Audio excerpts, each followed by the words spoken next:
Hello, and welcome to another episode of GM Tips. I'm your lovely GM, Jason, and it's still me. It's the same me from last week. We today are going to be talking about Book 4 of Rise of the Runelords, otherwise known as the Fortress of the Stone Giants. I don't think there's any forests in this. You can pass through some forests. Anyway, the Fortress of the Stone Giants. If you haven't seen the prior episodes, should be backlogged on the channel. You can go watch any of them. But yeah, let's go ahead and just get started right away. I'm hungry. Like I do with all the other books, I again like to sort of look at who's the main antagonist for the book and sort of work backwards from there. We're finally getting closer to our first real appearance of Karzug in the adventure. Our villain here is still Mokmurian, the same. He was the kind of behind the scenes shadow villain of the last book. He is now the kind of foreground villain of this book. He is currently working on a couple of different objectives, one of which is to build an army. He's building an army of various giant races, Lamia, harpies, and other creatures, I believe. He's getting dragons to his side. He's getting wyverns to his side, or wyverns, however you want to pronounce it.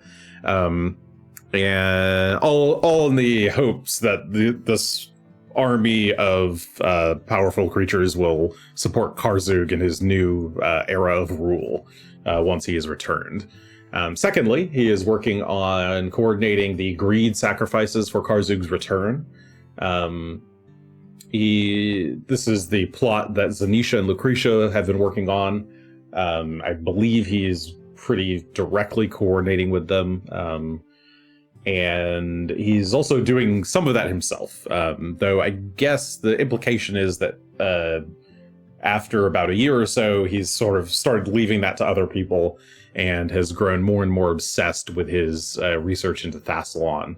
And specifically, currently, he is seeking out the Runeforge, which is, unbeknownst to the players, a kind of secret extra dimensional or not alternate dimension. It's a pocket dimension that all of the Runelords agreed to send their best scholars to in the hopes of developing magic or innovations in magic technology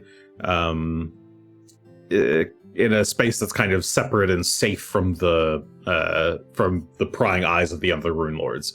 So the idea is that none of the Runelords are supposed to know how to get to it, and thus all of the academics at the Runeforge can... what's the word? All the academics at the Runeforge can sort of work on these things, just independent of the influence of the Runelords themselves, and then bring those findings to the Runelords at later times. It's unclear exactly how all of this functioned in society. Yeah, it's kind of a cloister. It's pretty unclear exactly how the Runelords were supposed to get this information or what level of contact they have with the Runeforge. That's kind of left to the GM to explain or figure out. But the gist of it is that some wizards are inside some kind of pocket dimension, and they've developed magics that could either help or hinder Karzug greatly. Karzug maybe has some kind of feeling that locating and either I guess the book doesn't really know exactly what he's going to do with the Runeforge. I like to think that he's intending to destroy it, because he fears that there's technology there that could harm him. But it's sort of left up to the GM to figure out exactly what's going on there. And then on the kind of surface level, Mokmurian himself, I think he was supposed to... There's this kind of whole thing in Stone Giant culture that... or at least in his tribe, that people who are, or giants who are magical or innately magical, who have innate sorcerous tendencies, are the most worthy of respect and praise, and those are the ones who are allowed to become leaders of their clan. And Mokmurian never showed any prowess in sort of natural innate magic, and instead had to turn to the wizarding arts, studying to get the power that he wanted. And he hid this from his clan. Eventually it got found out. He was ridiculed and exiled for it.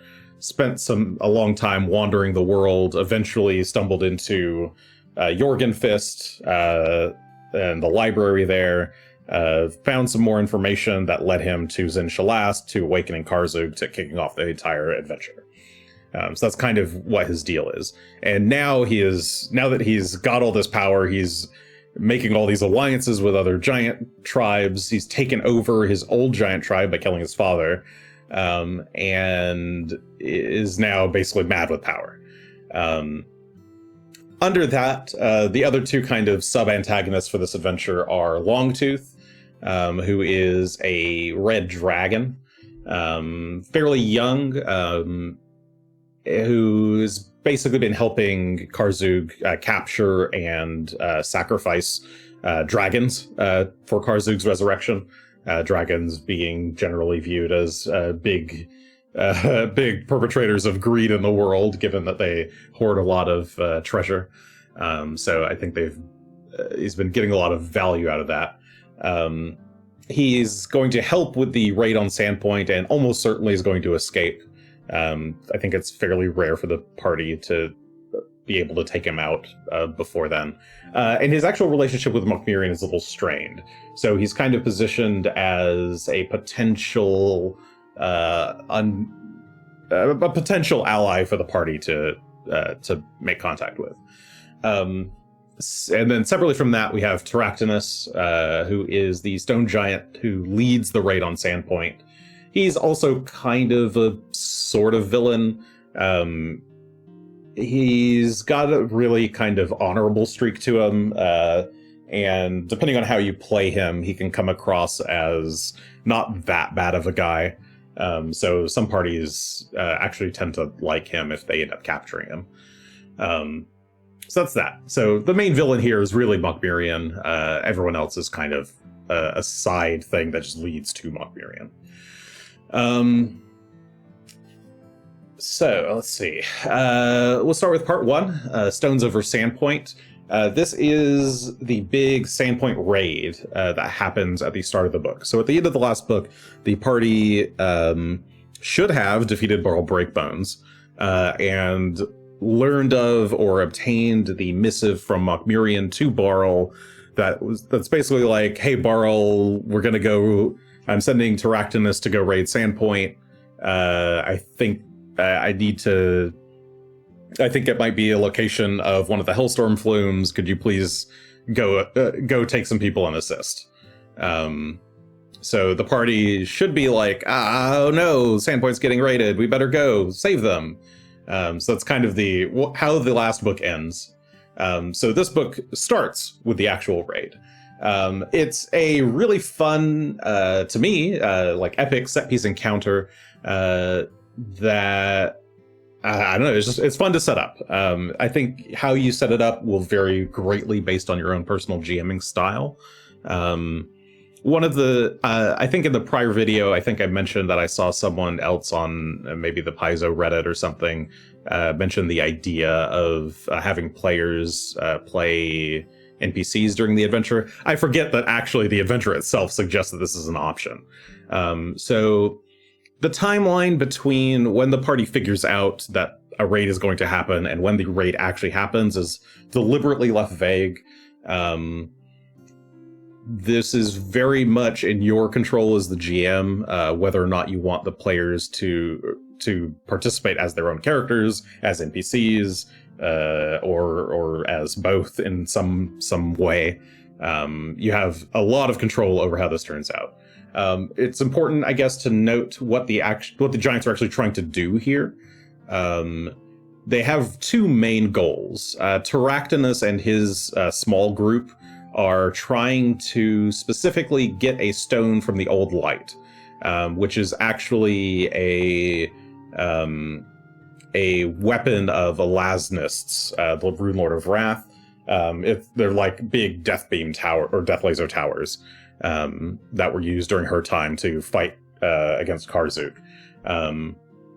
Mokmurian would like to obtain a stone from this structure and from similar structures around the coast, and use either Speak with Stone if you're in first edition or Stone Tell in second edition to discern the history of the stone and figure out if it's the location of a man whose only alias is the Scribbler, he was a kind of triple agent between Karzug and Elasnis back in the day, and it is known by, I guess, Mokmurian somehow that the Scribbler knows the location and method of access to get into the Runeforge. So he's going kind of all out to try to get into the Runeforge, and this is his means of doing so. He needs a stone from the old light to find out. Because it does turn out that the Scribbler is underneath Sandpoint. That's what the whole Catacombs of Wrath was about. He is actually down there in a further level. That is, we're going to go there in the next book, but it was kind of previewed early in book one. The secondary objective. Oh, you didn't realize why they needed to speak with Stone, Shar? Yeah, this is why. It's kind of spaced out across a long timeline of like things happening. So you kind of get the info. You get a letter from Barl to Mokmurian to Barl. I think that maybe explains it sort of, but then you don't really find out exactly what he was doing until you find some notes inside Mokmurian's room at the very end of this adventure. So you do eventually find out that Mokmurian wants to know what's going on. Oh, he's trying to find the Runeforge, but I could see how you would miss that. He wanted to speak to Stone with the stone from the old light, specifically for that reason. In any case, the second objective is to capture and sacrifice greedy people. The giants should be trying to target shopkeepers, merchants, nobility, any kind of fancy person, basically. They're not trying to kill, or specifically, they're trying to capture. So yeah, again, how this plays out really depends on your GMing style and what you feel comfortable doing, how much prep you want to put into it. I would say there's kind of two main variables for how you run this situation. The first one is whether or not the party is present. And the party could arrive early, they could arrive on time, they could be late. And then how ready the town is for the attack. So either the party is either the town is surprised by the attack and it's just a total ambush, or they're prepared for the assault and have some time to set up defenses. So we'll talk a little bit more about that, I guess. Cap, you also missed this, yeah. You do have to, I think it's one of those things that requires note-taking.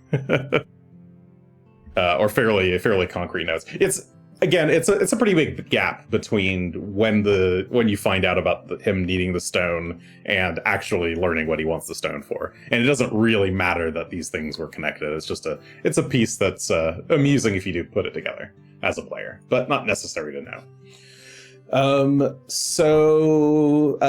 Party presence, whether or not they're present for the attack. I think it's really unlikely narratively for the party to have gotten back to Sandpoint early. They shouldn't really have any access to teleportation magic or really fast overland travel magic by this point. You can choose to have the raid kind of be a slow going thing that's in the process of being set up, and that's up to you. That's totally fine if you want to do it that way.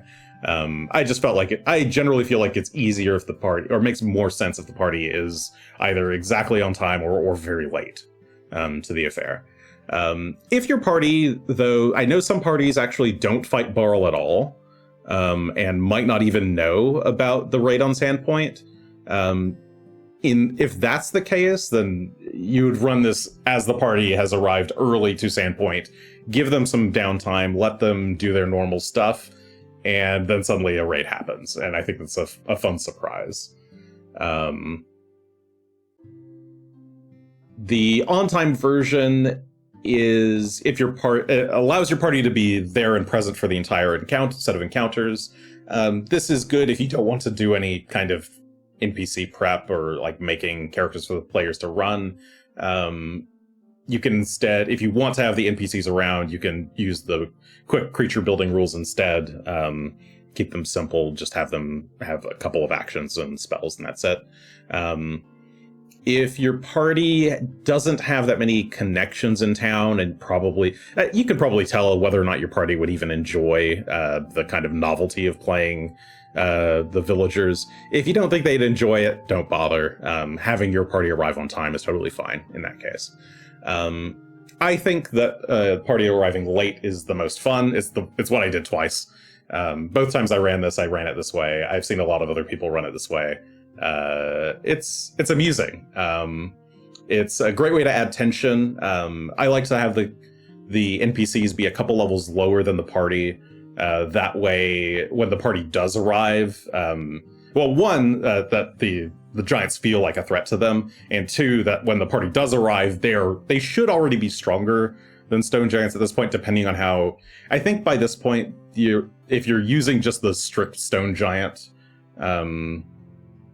in second edition, the party should actually be way over leveled over the kind of default core version. So you're probably already having to build your own custom stone giants for this. If you're playing in first edition, though, even then the party should be able to take on stone giants fairly easily. I don't think they're that high level compared to the party at that point. But it's fun. It gives everybody a chance to try out new characters mid-adventure. Shar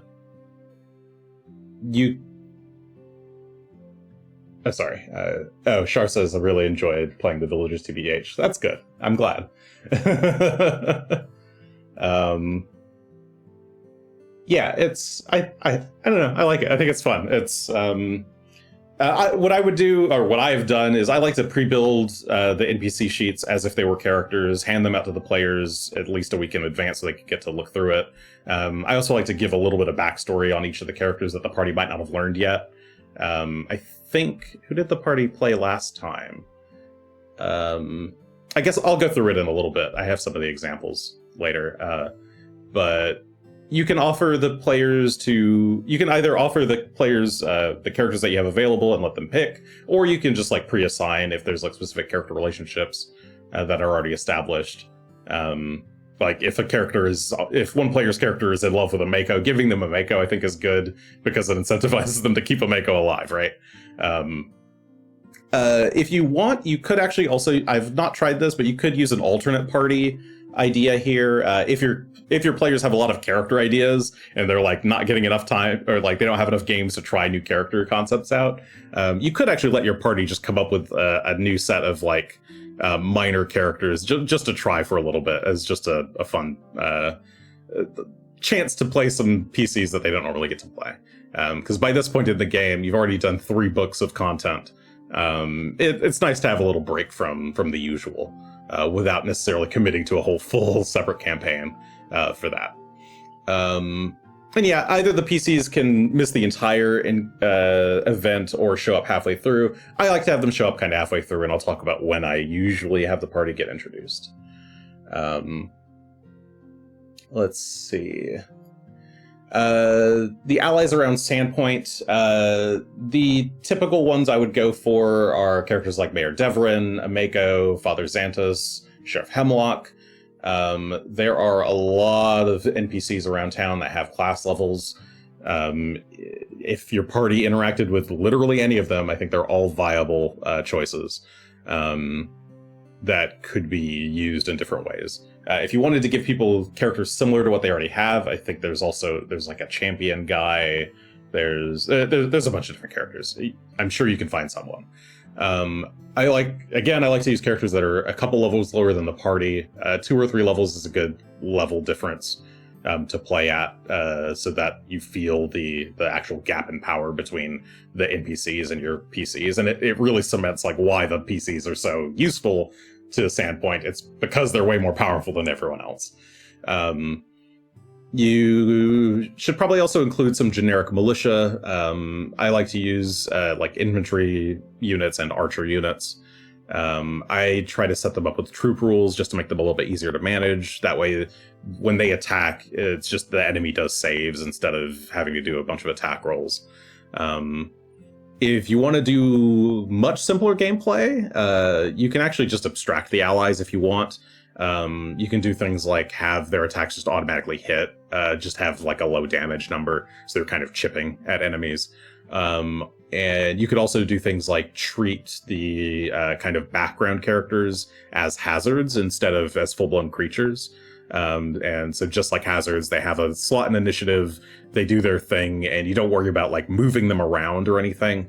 Just assume that the militias are kind of moving about, and they just do some damage, and you don't have to worry about the like specifics of their movement or anything.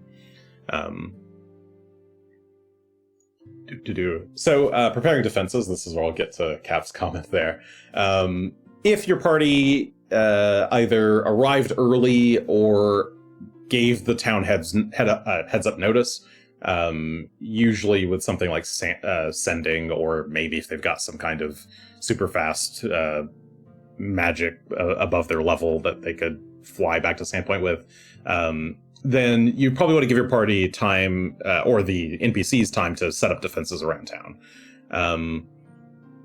A good defense plan on the part of the PCs should ultimately reduce the hostage and fatality count of the Sandpoint raid. So if you think your party has a good idea, or happens to kind of block off some of the main entry points that the Giants are going to take, you should sort of reward them by stalling the Giants out, having them capture less people, make it clear that their defenses have worked.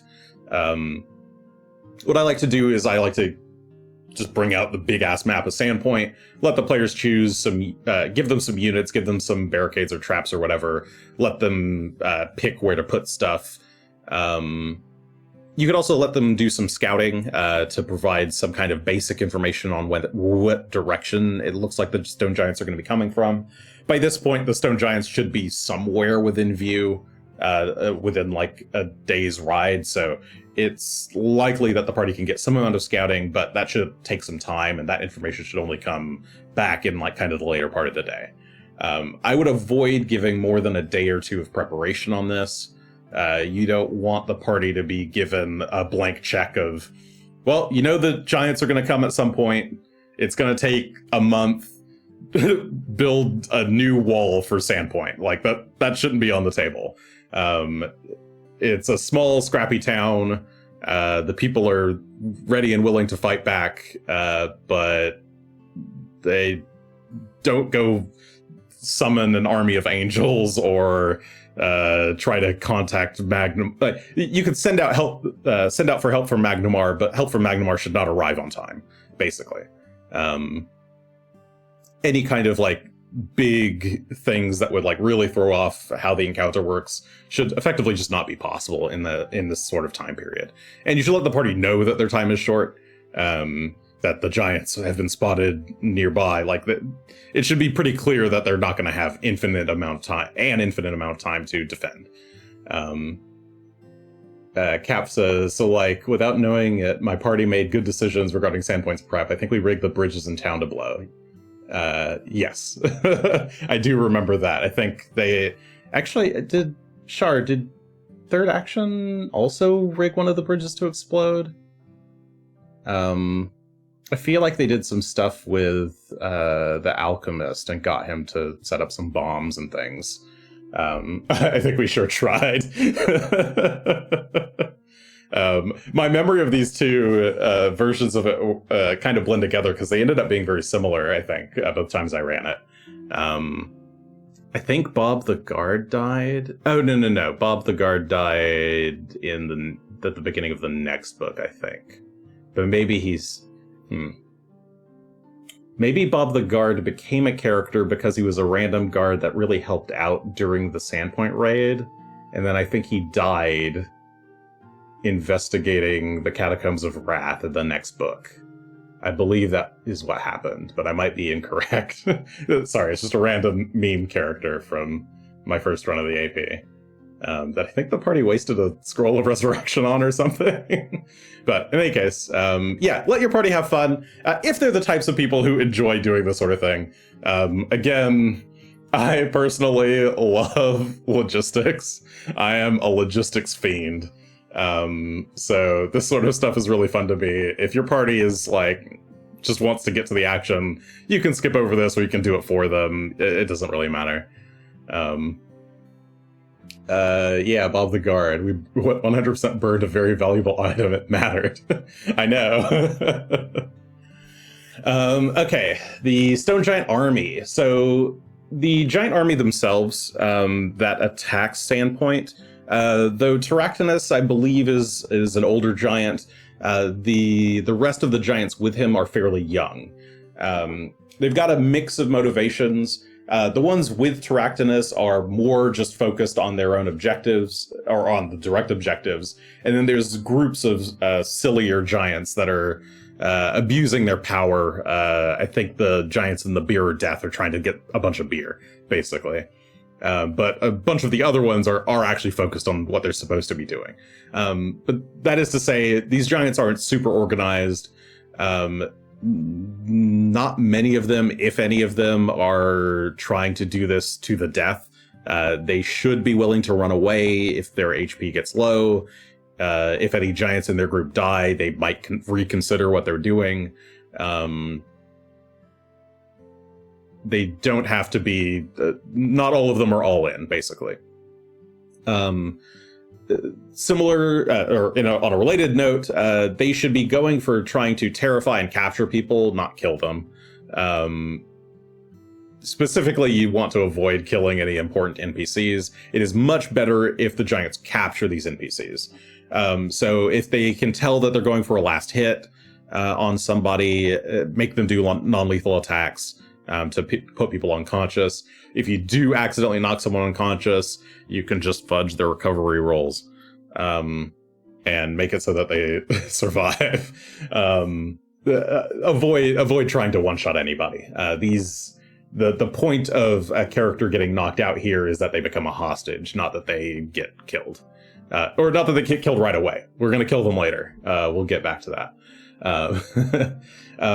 Try to keep your strategy fairly simple for the giants, so that turns go fast.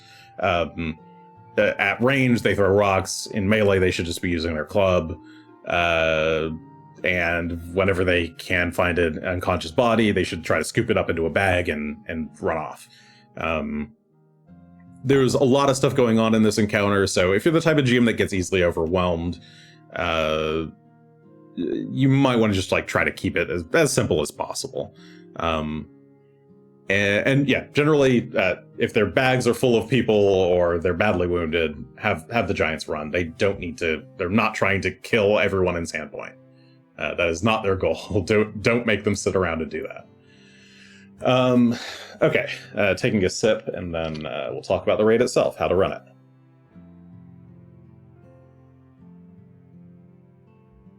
Okay, so running the raid. Again, you'll have to kind of decide on what your personal style is. I've run it, I guess, kind of two ways. The most recent way I did it for third action was running it on one massive map. I guess in Roll20. I just made a modified version of the kind of base Sandpoint map, made the squares really, really tiny, and had them be actual 5 or 10 foot squares, and let the party move around like that. The rules are much easier that way, and so you can kind of position things a lot more obviously. It is much more heavily simulationist. You do have to worry more about party move speed and stuff like that. to get from encounter to encounter. But I think the encounters are actually timed well enough that that's okay. So yeah, I enjoy it that way. You might not. A zoomed out version also works. You can just use the bigger map of Sandpoint, but not as zoomed in all the way down to the level of 5-foot squares. I think this is how I ran it the first time. This is sort of theater of the mindy. You just have characters at sort of locations, and then you between if somebody wants to move to another location between rounds, you just like have it take a round to get from one spot to the other. And then there's the kind of third approach, which is sort of combined with the zoomed out map. You add zoomed in encounter maps, because if you can see on the map here that they give you in the book, they sort of have highlighted 5 or 6, I guess, encounter areas that occur. If all you want to do is just run those as 6 individual encounters, that totally works fine. I like the massive map because it lets you do things in a bit of a more dynamic way. You don't have to stick as rigidly to the encounter maps as you've kind of chosen. But that's a lot more work. It's much more simple to just do them as a series of encounters instead. So you'll really want to know the map scale and how long it'll take various move speeds to get from place to place. You can hand wave it if you want. You can just say it'll take a round to get from here to here. But if you're a simulationist, again, you might want to actually like look at the scale, measure it, and figure out how many rounds it takes to move from point A to point B. It is important that you track rounds very carefully and have good notes on what happens in each round. And yeah, they give you a round by round breakdown in the book. Use it. Definitely use it. I like that pace of this encounter. You can loosen it up if you want, but I think the pace as presented is much more chaotic in like a good way, and I think that's fun. But you also don't have to like stick to very rigid timing if you don't want to. If you feel like just adding one more round in between 2 spots will benefit or will like make things feel more smooth so that they can like kind of wrap up an encounter, sure, that's fine. If you think it would be better to kind of start one of the events a round earlier, also fine. Yeah. By this point, you already probably have decent GM instincts on what your players will enjoy or how good the tension feels. So it's up to you. But I would tend to sort of use their I would tend to go with their somewhat aggressive schedule for this combat. It's not the goal to have players deal perfectly with every single event. The victory condition here is reducing casualties and reducing hostages. It is not preventing 100% of the hostages. And in fact, you should not allow them to prevent 100% of hostages, because those hostages are going to be the motive for going to Jorgenfist, basically. Or they're going to be a stronger motive for going to Jorgenfist. It's helpful also to have a list of NPCs that you want the giants to capture, pre-planned and ready. Again, I like the Sandpoint book, Sandpoint Light of the Lost Coast, I believe. A little splat book. It's got more detailed stuff on all of the NPCs, but you can also use the appendix at the back of the book. And yeah, knowing exactly which NPCs you want to capture is good. You can kind of script it so that happens. I think both of the last 2 times I ran it, I didn't do this and just said generic people got captured. And I think it would have been cooler if I had specific characters that the party knew get swept up. Let's see. Oh, right. Round 12 is the Beer or Death event that takes place at the southern bridge into town. That is where some giants are harassing. I forget what the tavern is called, but they're trying to get some free beer, basically, in the middle of this raid. That is a perfect spot for the players to appear, because they're unlikely to be able to deal with both that event and Round 16's event at the same time, which is the Scarnetti Manor getting looted. So yeah, I like putting those events, having players appear at those spots. It's likely that the party is coming from the south anyway, if they came up from Magnamar, because they probably had to riverboat around to Magnamar and then ride up the coast. So that's just where I like to put the party. You could have the party appear earlier or later. It's really just up to you. And Longtooth. Make sure you know his flight path and what that's going to look like. It's funny because the way they've drawn the flight path makes it look like he's really, really slow for a dragon. Dragons fly at like fucking 200 feet per round, or per action. I forget. They're very fast in any case. So it's more like Longtooth is kind of circling in various spots rather than just doing a very slow, leisurely flight through town. So you might need to figure out exactly what you're doing there, but the point is that he lights those specific spots on fire. And he's almost certainly going to escape. He tussles with the players very, very briefly and should probably leave. I think it's more interesting if the players like actually deal with him at Jorgenfist than try to fight him to the death here. And I think that's what the book suggests too, but just wanted to mention it. Okay, so once the raid is done, your next step is to get the players to want to go to Jorgenfist. If any major NPCs were taken hostage, that's very good incentive to go there as soon as possible. The other sort of related incentive is if Hemlock or Mayor Devrin are around, they're also going to want the party to go rescue anybody who was captured, even if they were greedy people. So those should be relatively good incentives. The party should also probably want to know where the giants came from. If they're sort of following the main arc, they should realize that Mokmurian is the guy behind this, and they haven't fought a Mokmurian yet, and where is he?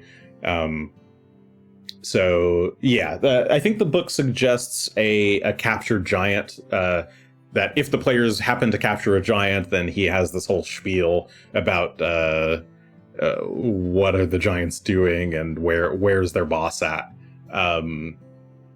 I like giving that speech to Terractinus if he survives. It's reasonably likely that he can. Depends on the party. You can have him just give up rather than try to flee or let himself die. But if you don't do that, and if the party doesn't happen to capture any giants, it's also totally reasonable to have one of the giants who died not be dead, or have the guards have caught a giant off screen, something like that. The book's alternative to using a giant here as to relay information about Jorgenfist is to have them use like augury and commune, and I don't think the party is really going to try to do that, for one.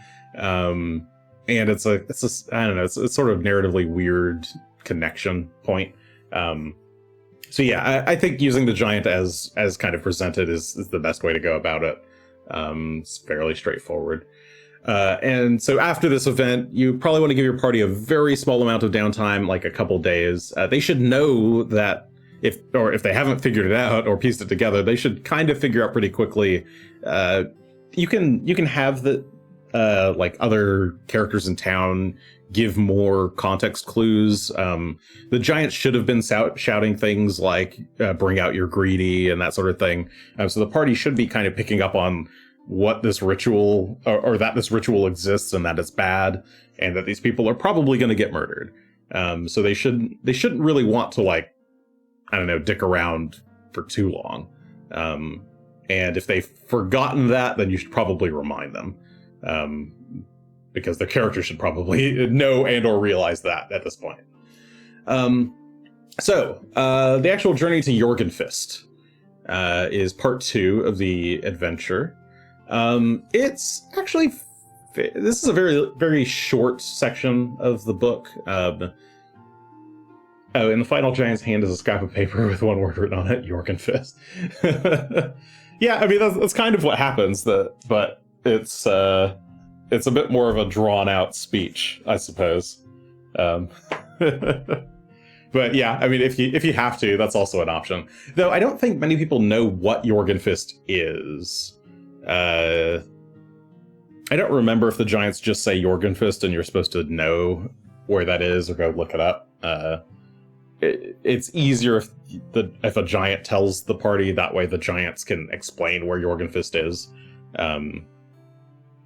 It shows up on in-universe, or sorry, not in-universe maps like this, but I don't know if it would actually show up on an in-universe map. It's supposed to be kind of a secret place in general, that only the giants really know about and aren't even allowed to go to, I think.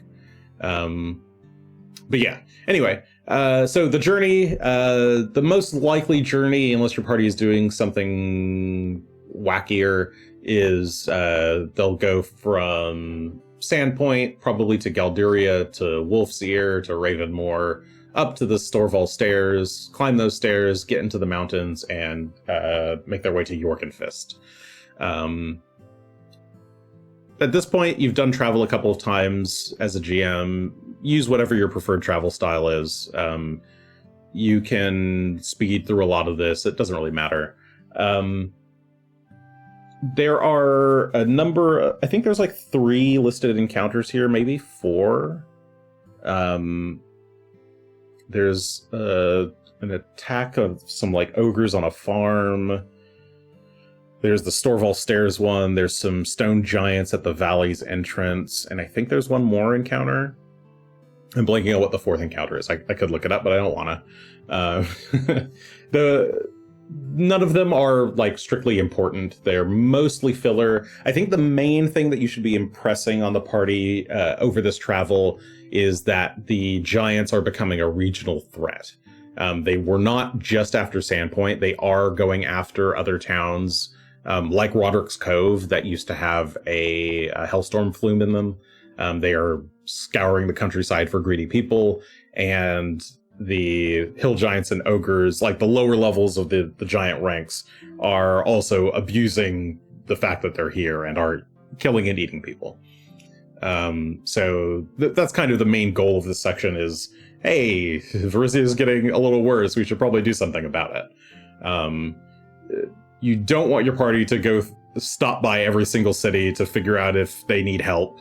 You need the party to continue moving along. So that's yeah, be careful with how many encounters you put out. But this is a good chance to kind of visit a couple of different small towns on the way, enjoy some slice of life stuff as you go. The Storval Stairs encounter does not have a map in the book, but I did want to bring up that there is a Pathfinder Society scenario called, it's number 4-04, I guess it's from season 4. It's called King of the Storval Stairs. It has a really good map. You can use that basically as the encounter map for this, if you want, or adjust it or build based on it. You can probably find it on Google if you just search for it. But this is my actual favorite encounter of this bunch of encounters. It's probably the only one I did last time I ran it. It's a cool, like, giant staircase flanked by Karzug statues. It's very ominous looking. It's a cool, I don't know, it's a cool set piece. I enjoy it. I like the set piece encounters. It's more interesting than just fighting some ogres at a farm, I think. But your mileage may vary. Basically, do with this section whatever you want. Another thing that's actually cool here is this is something that I tried in third action, but I didn't try in my first run. Is that this is actually a really good place that you could start, or you could introduce the Shawanti. They are a group of locals to Varizia, who are kind of like Native American inspired, very tribal. They've got a lot of cool trade and clan culture, and they like to shave their heads and have tattoos, and they're pretty badass. They basically have no presence in the AP, despite the AP taking place around their homeland. So it's a good spot to introduce them.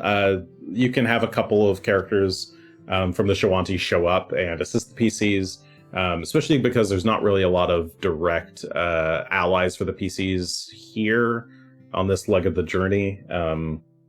You could, I didn't mention, but you could still have Shillelagh with you. You could bring along a Mako, or any of the other Sandpoint townspeople that the party was just playing as.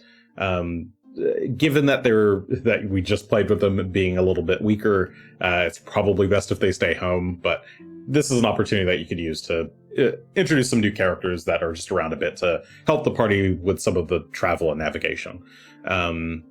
They can also help getting into Jorgenfist. They can provide supplies and trade to the PCs.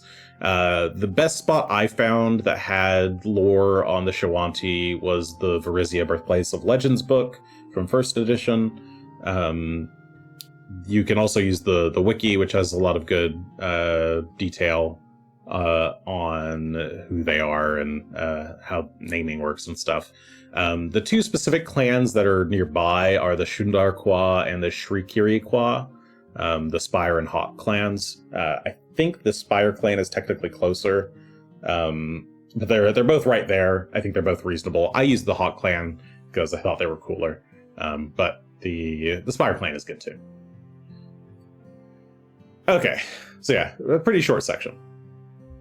So the next we get into, I guess, part 3, 4, and 5 are all really one big section, which is assaulting Jorgenfist. This is kind of like Fort Rannoch from book 3, but more of it, and bigger and slightly different. So one of the, I think, very annoying things about Jorgenfist is that you get this lovely map that has 0 scale. And in fact, it doesn't just have no scale, but the map doesn't make sense to me. I am not sure if these it's very representative. I don't understand how these mountains can be as big as the fortress itself. I don't think the fortress is supposed to be that large. It's very strange. So with this incredibly bizarre scale, you probably want to make sure that you're making your own maps here. I think both times I tried to use a variant of this map that was presented, and I just couldn't really get it to work right.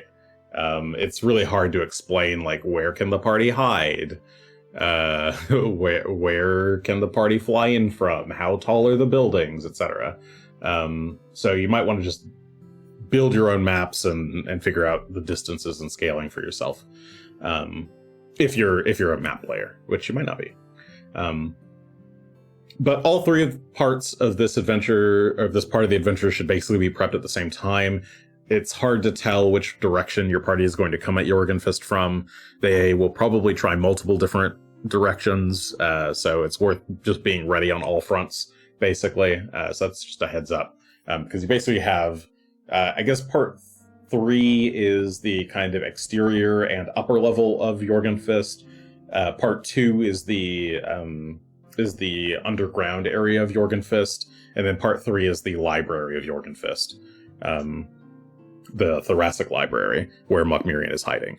If you want, you can hold off on prepping part 3 until they get there. And in fact, I have a tip for that can help you avoid preparing part 3 until you absolutely need to. But yeah, that's just how this book is, I suppose. So similar to Fort Rannoch, the party should have basically, well, 1, maybe 2 goals. First goal is defeat Mokmurian. They should know that if they were to defeat Mokmurian, or they should be able to find out pretty quickly, that the alliance of these giants is not terribly solid, and that defeating Mokmurian should result in the entire fortress basically disbanding. If they don't already have that sense, Kona the Wise will give them that sense as soon as they meet her. But again, their goal is not to kill 100% of the giants here. The goal is to get to Mokmurian. The secondary goal is possibly the reason why they're here in the first place, is to rescue the hostages. People from Sandpoint have been taken. People from other village areas like Riddleport and Roderick's Cove, etc., have been taken. People from the countryside have been taken, and they're slowly being sacrificed, or being marked and sacrificed at some rate. You can decide what that rate is. Let's see. So yeah, that's what the party should be focused on doing. Scouting in the valley is pretty easy because it is a big-ass valley with one fortress in the center. The party should be able to hide up in the mountains nearby, depending on what scale the mountains are. They can hide in the hillsides, but actually approaching is very difficult generally. Unless your party has very specific tools, they will probably find it hard to just fly in or just walk in. The flying approach has harpies and rocks and wyverns and a dragon. Just walking up to the gates involves getting past a shit ton of giants. The way the book wants you to get in is the secret tunnels. I say wants you to get in. It's kind of implied to be the correct way to go in. I think it's the easiest way to get in. It requires some slightly weird scouting from the players, or it requires information from NPCs. Like if you have some Shawanti with you, or if they get information from, say, a giant ally, if they had captured one and brought one here, or Longtooth, who I will mention shortly. Also, as an aside, they should be able to see the Black Tower fairly early. It's this big-ass tower that's on the kind of outer ring of the Jorgenfist fortress. It's really cool, trust me. They want to go in there, so make sure they do it. Make it look like it's the cool boss room that they're trying to get to. Okay, so Kona the Wise. Before we get inside the nitty-gritty of the actual fortress, we'll talk about Kona. She is Mokmurian's mommy, literal mommy, not his dummy mommy. I think she's a really interesting character to play because she... Mokmurian is her son, but she recognizes that he needs to be basically put down for her people to have peace. But she is prevented from doing so by sort of family tradition. Well, not family tradition, by clan tradition. She is prevented from taking arms against him. But she is totally willing to help or kind of push the PCs along in that direction, if need be. She's really useful for the party because she can... this place has a lot of enemies in it. It's a lot more dangerous than assaulting Fort Rannoch is. And Kona can... She's basically an emergency button. She's pretty good at reducing the threat level at any point because the other giants look up to her. So she's a fairly safe... Or she's a good safety net for whenever the players are getting too out of hand. Or their combats are getting too out of hand. You should probably have her meet the players as soon as humanly possible, regardless of which way they get into Jorgenfist.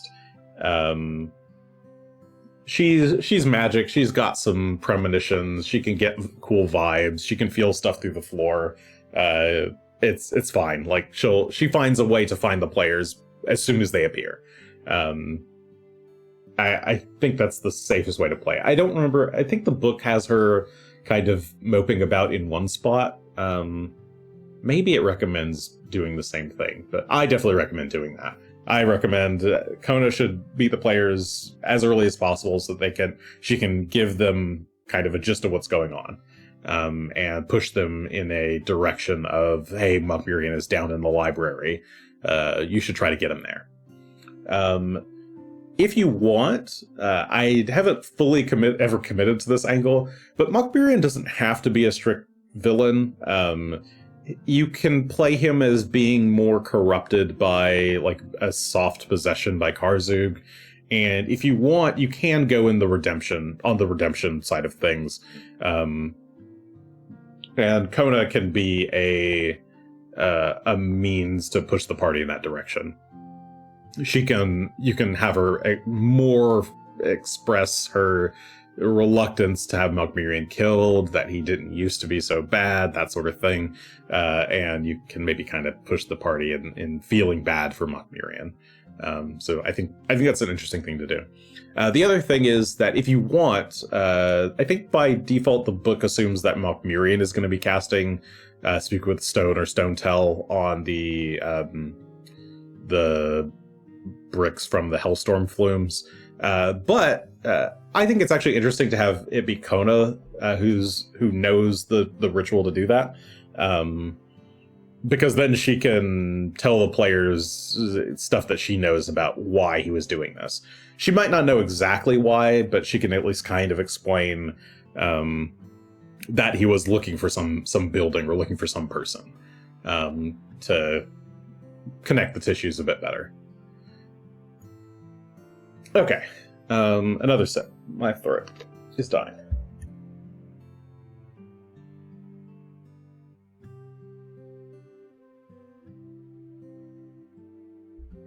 Okay.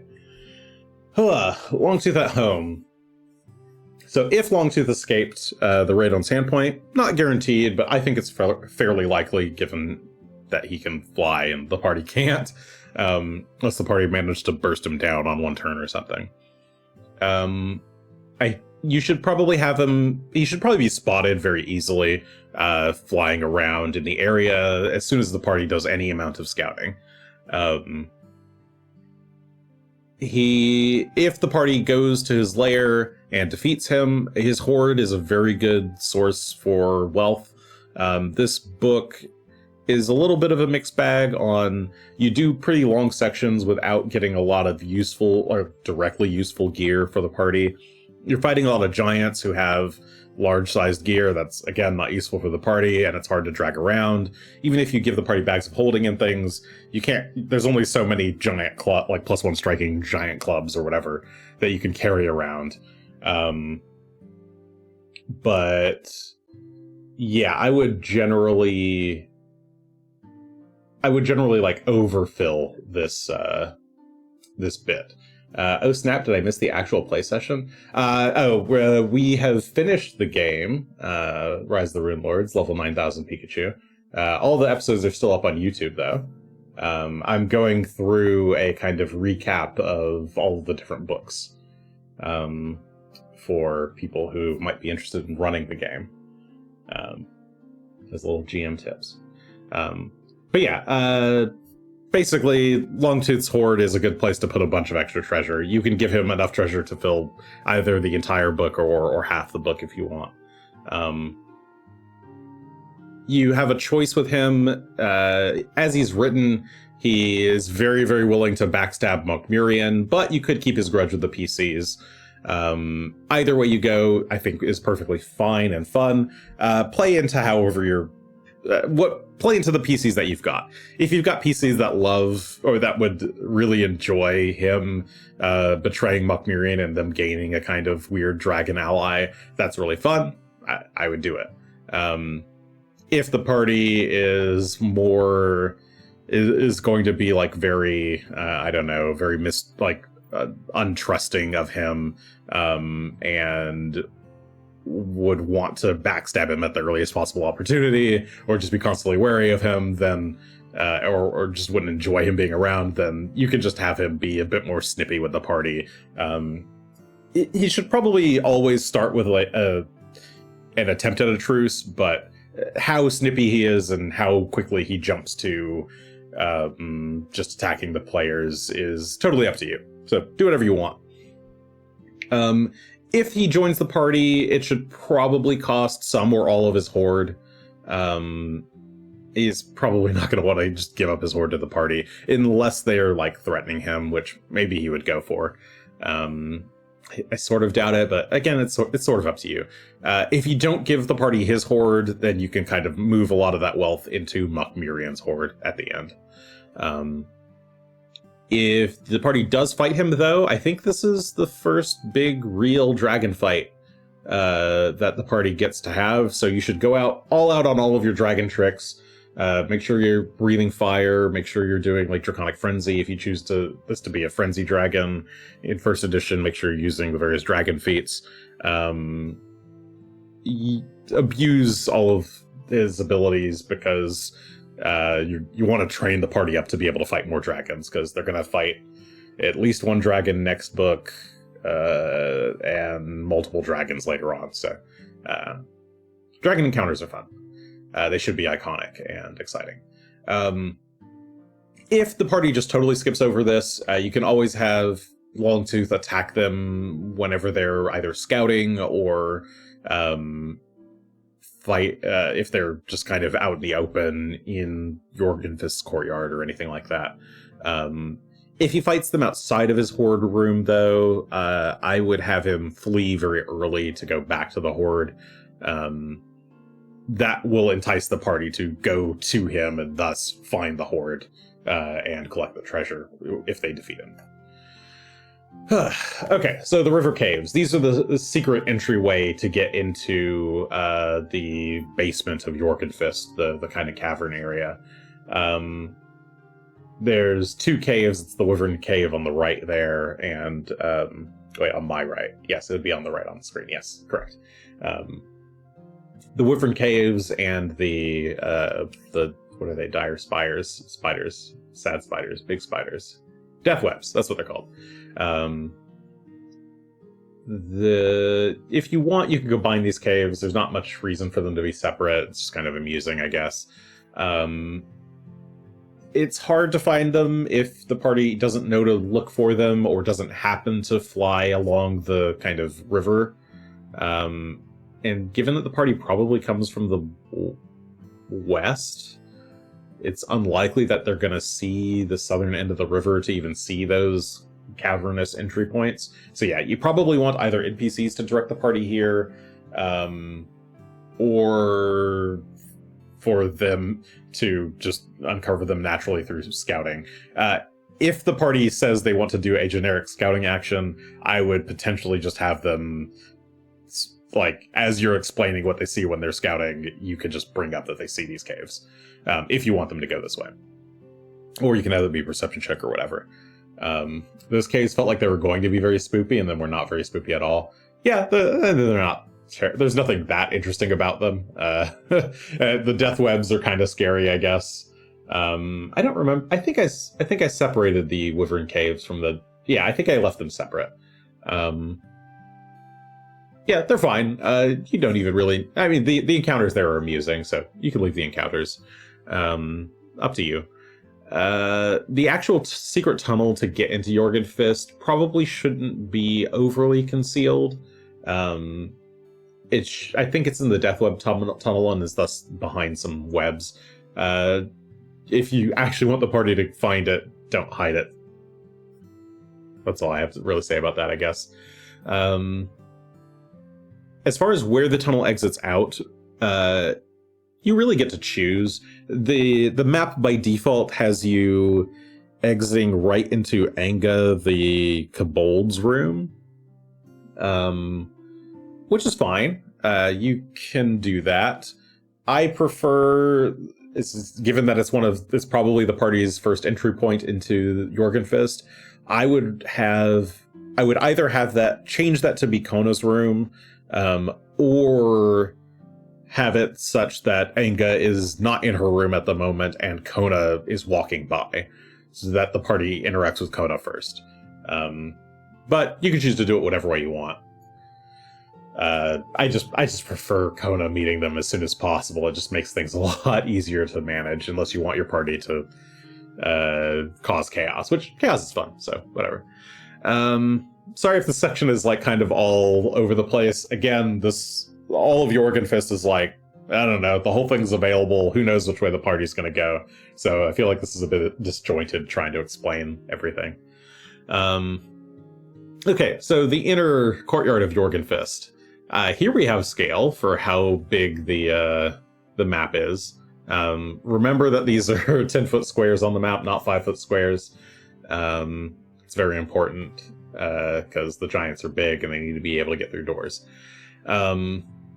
You might want to reorient the buildings if you're using a grid to play.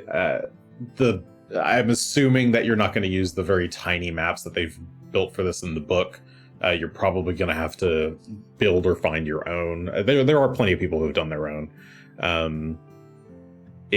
I give you full permission to move the buildings around such that they align with the grid and aren't at perfect diagonals with lots of half grid squares. It's very frustrating trying to build this map if you're doing it exactly. And sorry for the stomach grumble if you heard that. I think I said at the top of this, I'm hungry. I'm so hungry. Okay. Right, I talked about reorienting the grid. Fights inside the gates probably shouldn't be proccing all the giants outside the gates. It's sort of up to you whether or not you think your party has the tools to deal with that. Generally, try to assume that the giants outside aren't close enough to the walls to be concerned about small amounts of fighting inside. If it's the harpies, though, that are interacting, they might try to flee and make noise. Be careful about sending the entire army after the party. Oh my god, I was so worried they were going to send the entire army coming down on them. Yes. You have to be kind of careful. I like to try to frame this bit of the adventure as being very scary because there's a big army, but you don't actually want to ever end up in a situation where you're throwing the entire army of stone giants at the party, because they're not going to live. They will just die. You might as well just skip that encounter if that's the case. So, a thing to note, Jorgenfist, I don't actually remember what they say in the book about this, but you can have the patrols be very, very lax until the party does something that attracts attention, because they've kind of been here for a bit and aren't really expecting any incursions to occur. They're currently taking the offensive, so it makes sense if all of the patrols are very lax, if there's not really any giants up on the ramparts or anything, or if there's very few giants out on patrol. There's kind of this vibe inside Jorgenfist that everyone's sort of waiting for Mokmurian to come out of his room, and he hasn't come out of his room in a few days. So everyone's just sort of in a holding pattern, waiting for things to happen. And kind of parlay that, if the party gets any amount of like stealthy time here and gets to witness some giants, you can do some kind of interesting giant v giant conversations where they discuss either some of the book actually lists all of the different giant clans and what their complaints about Mokmurian are, or whether or not they like each other, that sort of thing. You can relay some of that lore through these conversations here. And there's also, I think in A12, there's 2 frost giants who are visiting from the Kodar Mountains, who are bringing their entire frost giant army to come join Mokmurian. So that can kind of, if you hear them talking, then that can kind of convey what they're up to, and give the sense that Mokmurian is gathering up all of these different giants from different parts of the world, or different parts of the region. Good chances to sneak in some lore while you can. Also, seriously, the Black Tower is cool. Make sure you try to trick the party into going there. And then, remember the Rocks and the Harpies who were in the tower at A13. They should just generally be flying around and making it not easy for the party to... It should not be easy for the party to just kind of fly in over the walls. That should be relatively difficult to do. Okay, the Black Tower! It's really cool. I love it. It's very small also. It's one room, and a trap door that leads down into a cool ice basement with a crypt. and a black mummy, and that mummy is a flying monk, and has no legs, yet he can trip. Isn't he cool? I love him. It's just a fun encounter. It's sort of, it feels out of nowhere, but it's pretty cool. So the Black Tower in lore was built by the Thoracic Order, which are the priests of the Golden Peacock. The Golden Peacock being the Runelord of Pride, Xander Ghoul. That's a secret. The party definitely does not know that, and probably won't know that. Oh, they might know it. They might eventually find out, but that's not known information. The Thoracic Order and the Order of the Golden Peacock are, it's like a religious group that started in late Thassalon, that was slowly converting a lot of people to their religion. And it turns out everybody's kind of secretly worshiping the Runelord of Pride, which is very, very funny. But yeah, I think this temple and the temple itself is built by the Thoracic Order, the Black Tower. I think the structure around it, Jorgenfist, was built by giants later, to kind of attach to it. And then below ground, there is the Thoracic Library, which was maintained by this Thoracic Order of monks back in the day. And it's where Mokmurian is currently doing a bunch of reading for funsies. So the interior of this building, it's presented as pretty bare. If you want, you can have more Thessalonian writing here to provide some extra lore. I think, who is it? Longtooth has a big-ass tapestry that's supposed to be in here. It's actually missing currently, but that tapestry gives some information on Thassalon as well, and can be a kind of preview to some of that lore information. The important thing that the Black Monk has is he's got the library card that lets the players into the vault of the library.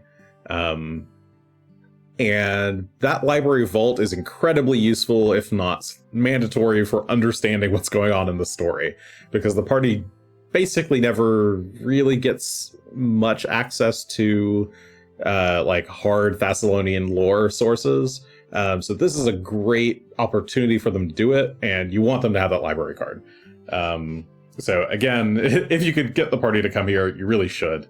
And I'll talk about that in a bit, of how I kind of force parties to go through here. But yeah, the Emerald Codex. So that thing that the Black Monk is holding there is a set of scrolls written by the Thoracic Order. One of them is a cool special artifact. The other, like 12 scrolls, are just really high-level, powerful magic. That is a great time to give the party cool scrolls and spells that they will want to use later in the adventure. Things like, in first edition, Resurrection Scrolls. In second edition, Scrolls of Teleport. Anything that the party could really use in a pinch later on that they might not normally have access to. You could also put uncommon scrolls in here. I think that's a pretty good use case. What I did was I also made all of the, I think this is what is in the book anyway, is that you can access any of the specific Thessalonian spells through this scroll, through its special activation that slowly corrupts you. In my custom version of the item for second edition, I basically did the same thing. I made my own versions of each of the original Sin spells. If you've got the time to do it, I think some people have actually already made their own conversions for the Sin spells, so you can look those up too. I believe at a series of dice-based events, either on the GitHub page or perhaps in the Discord. I'm pretty sure I saw someone else who posted their spell list. If you want, you can also contact me and I can give you my version of the spells as well. Or if I remember, I'll put them in the comments of the video. But yeah, you want the... there are some uncommon / unique-ish spells available to Runelords that are fun to have present here. I think Grushy used one of them once in third action, and I think I kind of forgot to really use them the first time I ran it. But if you got spellcasters in your party, it's a cool way to kind of use more of the sort of Thessalonian spellcasting lore as part of the game. Okay, so that's the upper ground. Now we go below Jorgenfist. So the caverns are really big. There's a lot of stuff going on in here. I only did one slide for this in the end because it's a lot of stuff, but I feel like it's mostly straightforward. The party's path through here really depends on where they came from, what are they trying to do at any given point. I can't really give you help on like how to guide the party through here, other than Kona. Kona should probably show up the first time the party comes down here. She can give the party information about which direction to go for whatever they're trying to go to. If they really need it, she could maybe try to draw a loose map for the party, but the place is pretty complicated, so it's hard to do a very detailed one for them. And yeah, she can do a small amount of subterfuge and like making distractions for the players while they make their way through. Make sure you I was trying to look this up quickly before I started this. I don't remember where the Sandpoint hostages are supposed to go. I don't recall if they had a specific room.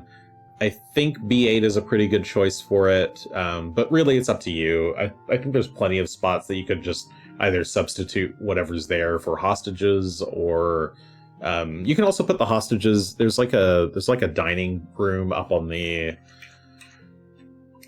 It's this A11 here. I don't think there's really an encounter in A11. Maybe there's a bear in A11. It's not super important. You can put the hostages in that room instead. All that's important is that you have the hostages and that slowly, day by day, they're getting thrown into the pit, which is A9, after they're slaughtered. Let's see.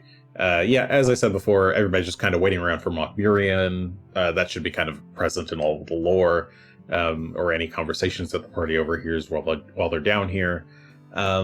And then, yes, there's a Lamia chamber, B13. I think that's a good spot to put Zanisha and or Lucretia if they're still alive.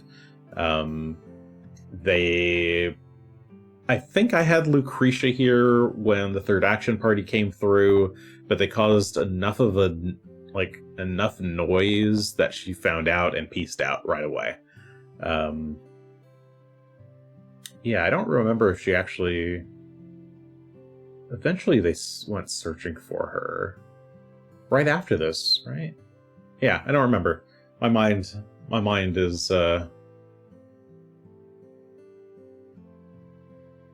faulty. But in any case, I think that's kind of the gist of this. Is there anything else that I want to say?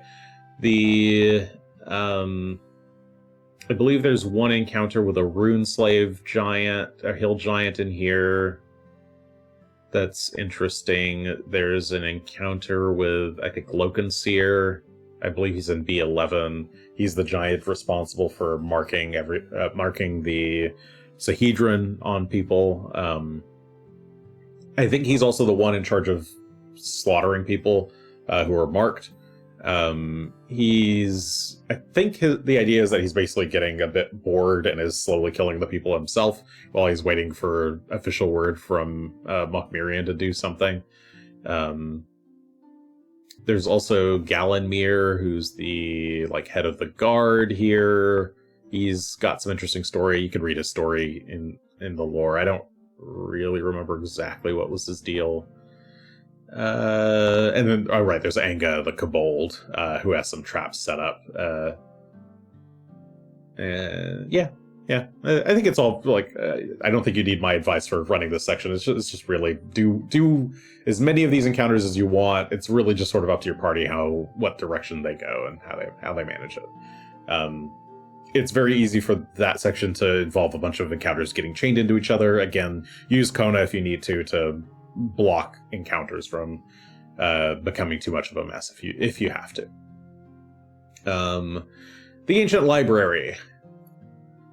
So this is where Mokmurian is hiding. The important thing that I realized that I'd like to do is move the entrance of the vault, there's a special vault door that when you interact with it, if you don't say the password, will trigger a Shining Child to attack the players. The Shining Child at this level is very dangerous and will probably blind someone, and that's great. It's by default, it is on this door at C7, which is all the way in the center of the library. And it's supposed to be kind of like the entrance to the library, so it makes more sense to me personally if you put that door over here at the entrance of C1 instead. That way it feels more like the library entrance. It's and also that you make the party need to go explore the rest of Jorgenfist a bit more until they find the library card and get the information they need to get inside. Because they will eventually need to get to C7 if you want the party to have lore, basically. If your party doesn't care about the story, I question why you're doing the AP, but if your party really doesn't care about any of the story and just wants to run through and slaughter stuff, and they've already made it here, don't worry about it. You can just have them go through. You could also just get rid of the requirement for knowing the passphrase to get into the library. That's okay as well. But I prefer to... I like the encounters here generally. I like that the party gets to fight the Black Monk. It's a cool fight. So I put the vault door here and, yeah, force the party to go get the card first. Yeah, and you probably want the party to have lore. It's much easier to direct them to the rest of the adventure, or through the rest of the adventure, if they're able to get the lore from the central part of the library. But it's up to you. Okay, so the actual library encounters, they are very weird and wild. It's a lot of unique encounters. We have, there's the shrink trap, I think, in C2. There's the encounters with the Forge Fiend throughout, where he's just kind of ambushing the party a bunch. There's the room, I think it's C4, that has the Headless Lord, who is just one of many headless, like, hill giant bodies in the room, and only, I think he and like a couple others are real, and the rest are all just dead. Yeah, there's some, and there's some Displacer Beasts as well. I think they're all very interesting fights. They've got some kind of unique setups. You should be trying to throw your party off guard as much as possible here. The Forge Fiend should be harassing players while they're trying to recover. They're probably at this point gotten used to being able to take their little sweet 10-minute rest to mend wounds and stuff between encounters. As soon as one of those starts, the Forge Fiend should show up and then dip through a wall. The Forge Fiend should really be pissing off your players. The Shining Child should be annoying. The Headless Lord should be weird and interesting. All these fights should be kind of iconic or feel iconic. Abuse the kind of unique mechanics of each of these monsters as best you can. I will note that the way they drew, like the actual drawing of the map as is lacking, like in almost all of the detail that's in the text.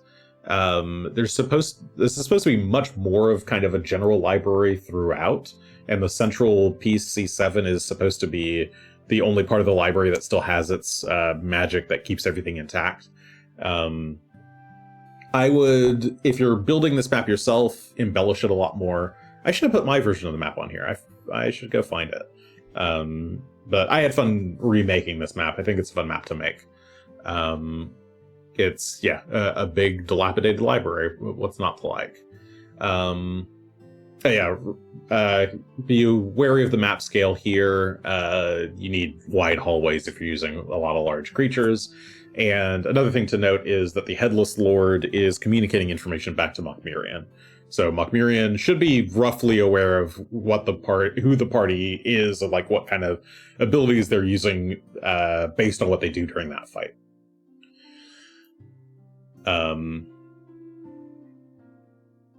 The central vault. So once the party gets to the central vault, well, I mean, you encounter the Clockwork Librarian, which I think everybody loves. I love the Clockwork Librarian. Yeah, break out your best robot voice. It's probably some kind of C-3PO impression. It's very fun to do. Everybody just feels bad for him because he's like leaking oil and stuff, but he's very cute. I don't know. I like him. Note that the Clockwork Librarian does not know Common / Taldan. That might be a surprise for players trying to interact with it. It does have a list of languages it knows. I think Yotun is one of them. So your party might already know a language that can interact with him. But yeah, just watch out for that. I say him, it. Yeah.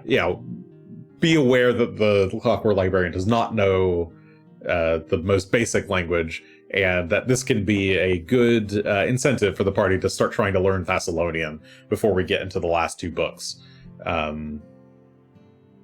Because it's going to be very important that the party all knows Thessalonia eventually. The librarian himself, itself. I say himself because I'm thinking of myself as the librarian because I'm doing the one doing the voice, but the librarian should know some rough bits about how Mokmurian works and what his routine is. That information can be helpful to the party if they're able to talk to it. And yeah, the library itself is extremely useful for getting Thessalonian lore. It's the only place that you can really get it for quite a while. Just note that if the party does stick around here, distracted by looking through all the books, you should probably just have Mokmurian attack them in the library. He does not need to stay in his room. It's totally fine if you encounter them here.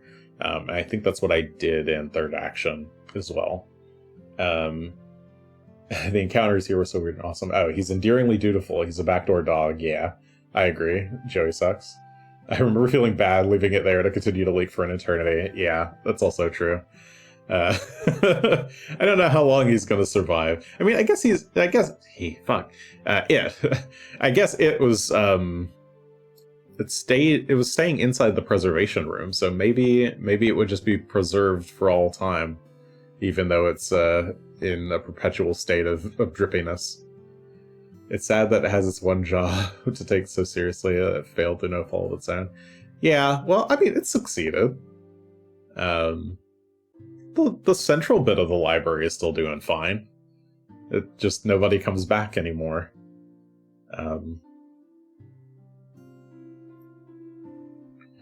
All right, so that leaves the big final encounter of the book, which is Mokmurian.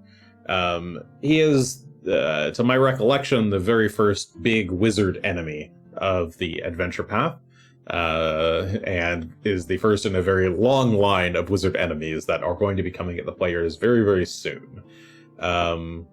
So get used to it, I suppose.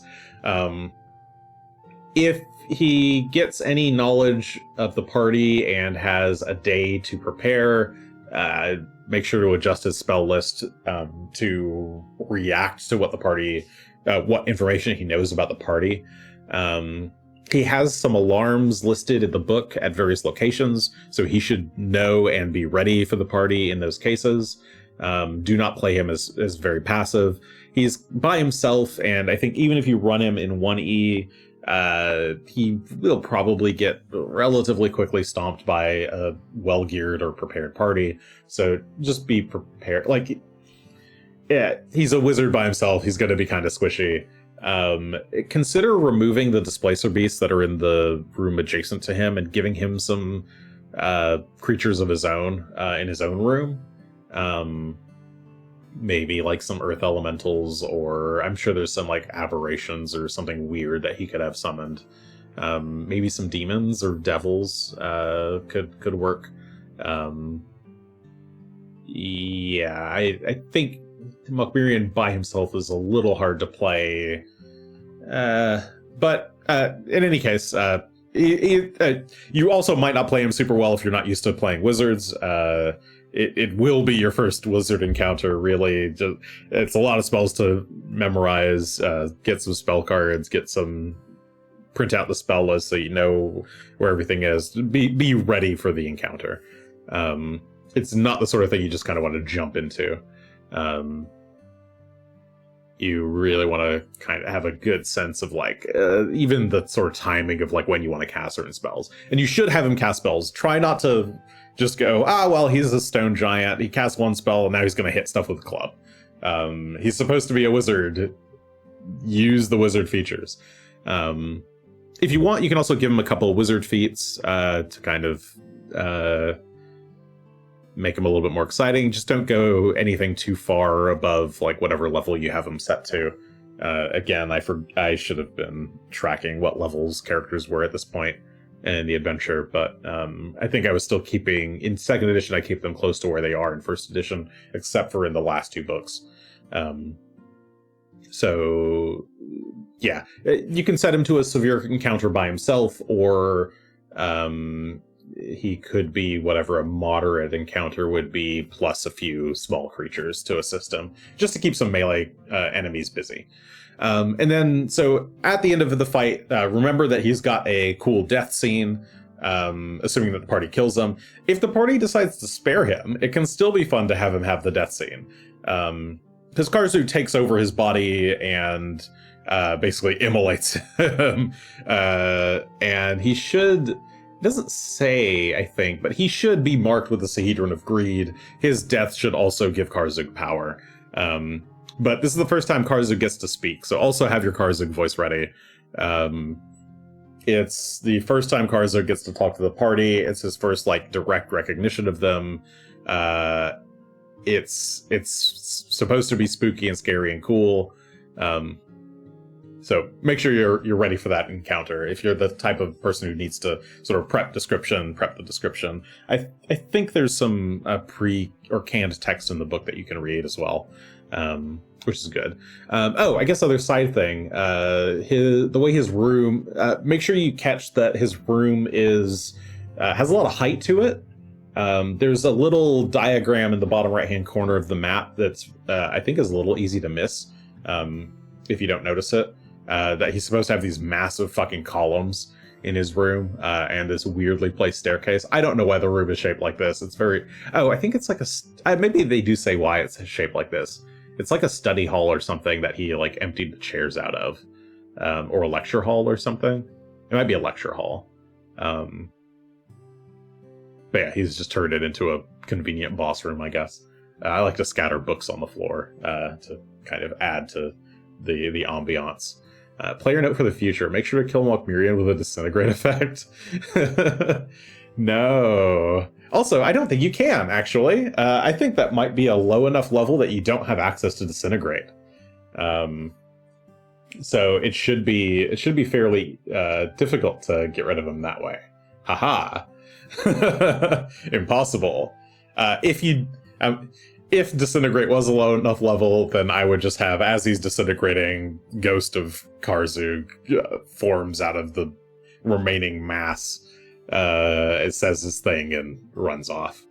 Did not realize that was a cutaway of the room. It's a wild diagram. Yes, I think here I can show you guys. Yeah, they tuck the. I'm getting lost on where my mouse is. They tuck the view of that room here in the bottom right corner. And I think it's very easy to just kind of gloss over what the hell that is, because you're looking at all this other stuff top down and may not realize that this is supposed to be a cutaway side view. Even though it does say it. I feel like I didn't notice it the first time. Or until it was really late. Okay, so after Mokmurian is dealt with, the party does get access to his notes. They do find out that what's the actual note?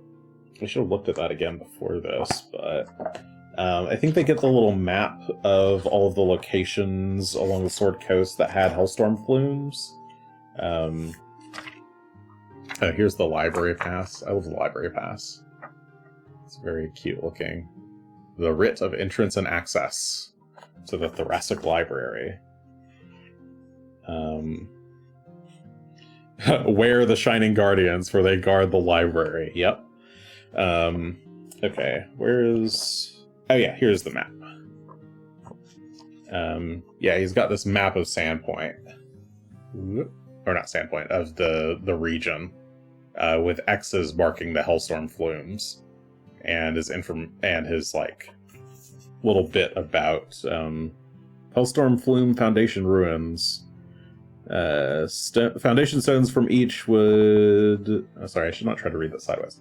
Hellstorm Flume Ruins, foundation stones from each would know where the traitor Zaliasa dwelt. Oh, right, that's his name, Zaliasa. I forgot. I thought he had a name other than the Scribbler. But yes, the traitor Zaliasa dwelt and perhaps kept where he kept his key to the Rune Forge.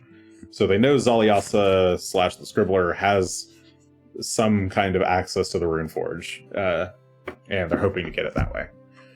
So that should... he's got one of them circled, the Sandpoint one, because he's supposed to have gotten the Foundation Stone back from the Giants at this point. That sort of relies on Tyractinus making it out. I suppose retroactively, maybe make sure Tyractinus gives the Foundation Stone to one of the other Giants so that they can get away with it. Or you could just have him do something like, by process of elimination, it seems that only the Sandpoint one could be correct. So you might need to alter the text that's written on his tablet or whatever. Okay, so yeah, after Mogmirian's defeat, the party has a chance to do some research.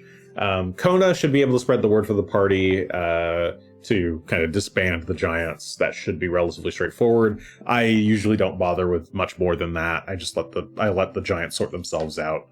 If you want, the party can take a more active role in it, but you don't really have to. It depends on how much the party... If the party was interacting a bunch with the Giants and had gone to try to turn them all against Mogmirian or something, then you could have them go give speeches or whatever you want. That can work fine. It's just not the default approach, I suppose. But most parties are going to want to do some research here at the library, whether now or leave and come back. So you'll want to get all of your Thessalonian lore ready at this point. The most useful things for the party to know are usually listed in the book. But Zin's founding of Thassalon is an interesting story and is useful for the party to know. It's also the basis of rune magic and his interactions with Lasala, the goddess of runes. You should probably know at least the original Runelords and the final Runelords of each virtue and sin. I think it's useful to go through the wiki and have the full list of all the Runelords of each type. There's some funny things like there only being one Runelord of pride and only one Runelord of lust, while I think greed and envy have had the most number of Runelords for obvious reasons. Those sorts of details are very funny to both myself and to most parties, I think.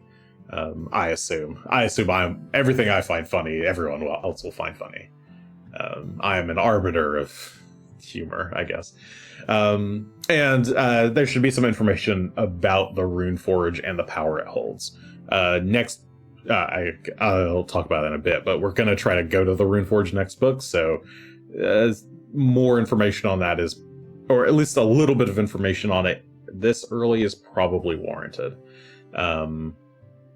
Let's see. Remember that there shouldn't really be much post-Thassalon knowledge here at all. The Earthfall is one of the things that is actually really important to understand, like why Thassalon fell.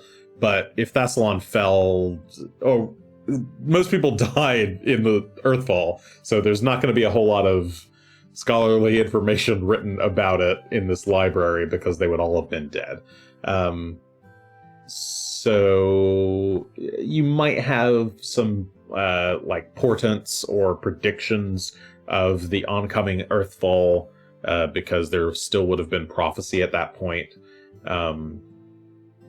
but there probably should be hard information. You might need to do things like have characters with specific history knowledges or religious knowledge be able to connect the dots on what the Earthfall was, and realize that Thassalon fell when Earthfall happened, and that's why the Runelords are all gone. If it's useful, you could have the party bring Broderick Quink here. You could have also had them bring Broderick Quink as an ally in the first place, I suppose.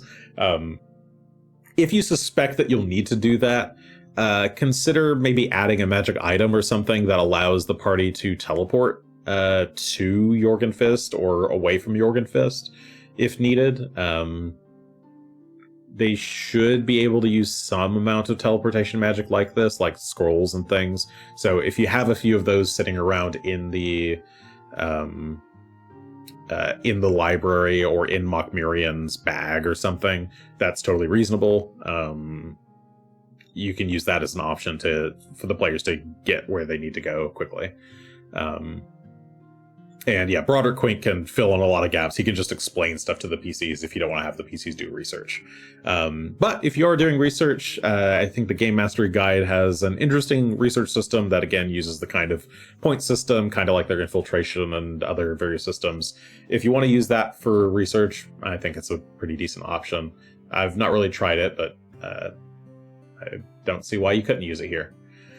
I think the book by default just has a bunch of tables and stuff that you just roll on for info. Okay, last bit of this book. So on finding Xin-Shalast, the problem with the way this book ends is that, and sort of the problem with book 5 generally, is that the party isn't ever quite given a very direct and strong reason to go to the Runeforge, as opposed to seeking out Karzug directly and dealing with him.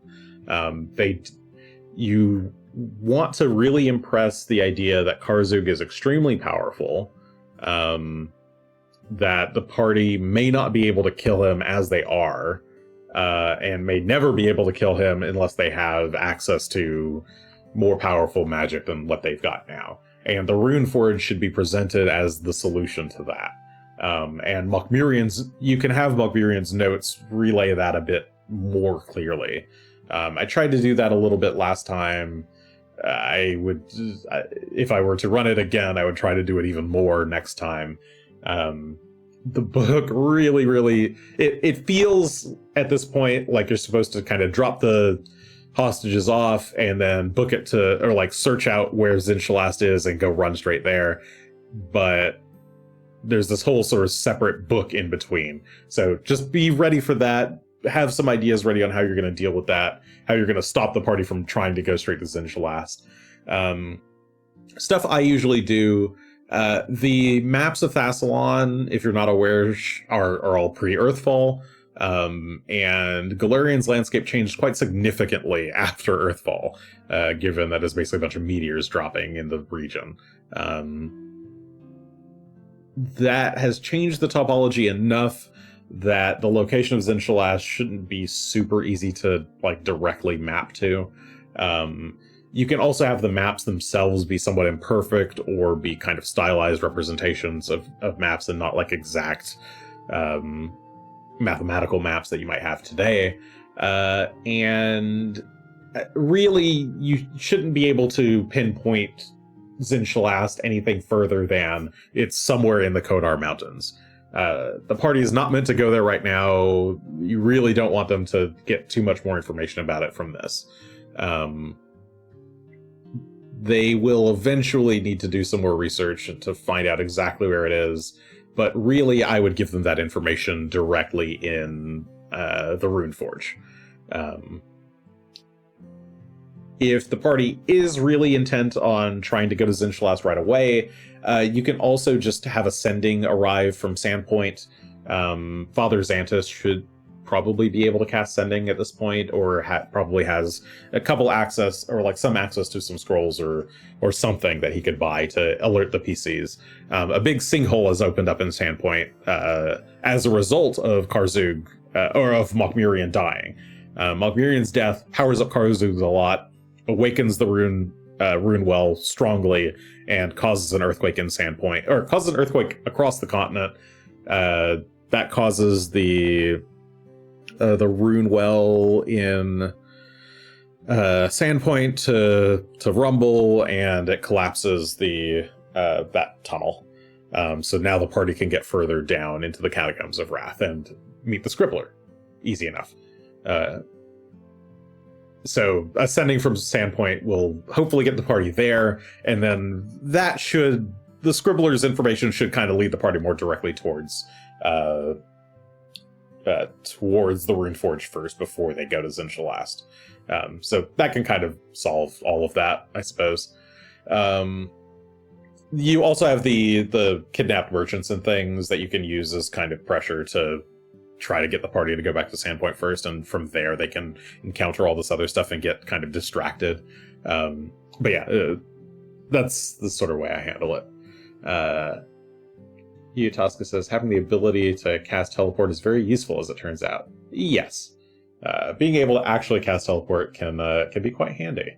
Our party did not have the ability to cast teleport. And actually, I don't remember. Again, I'm blanking on whether or not you can cast teleport that early in 2nd edition. I don't remember what level the party is at. I think you could cast it if you had a scroll or something. I think I tried to give the party Tree Stride on their way back.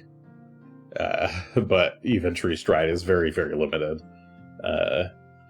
For our all-nature party playing in an AP with a lot of arcane magic. Shrug.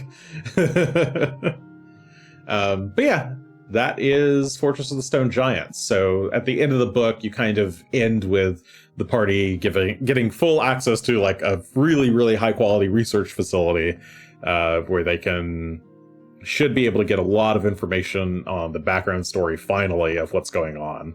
Hopefully get a little bit more invested in the plot to come, and get ready to go off and defeat Karzug eventually in Book 6. But before that, we have to fight the Scribbler, access the Runeforge, and do some of the Wings of the Runeforge, get some new weapons, power up, before we make our way to Xin-Shalast. And that will be next week's book. The Sins of Our Saviors? Yes, The Sins of Our Saviors. I remember. Before I end, I'll wait a bit. Any questions from the chat?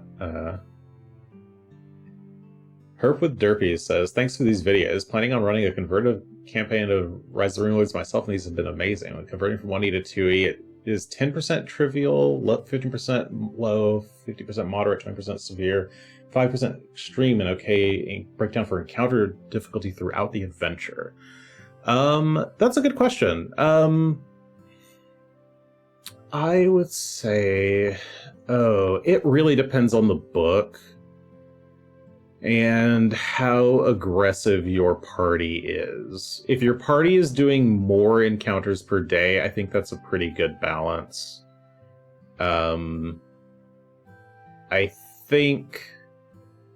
I feel like I end up kind of skewing things off to the sides. Like I do slightly more trivial and slightly more severe and extreme, or like more low and trivial, more severe and extremes. As they get further in the adventure.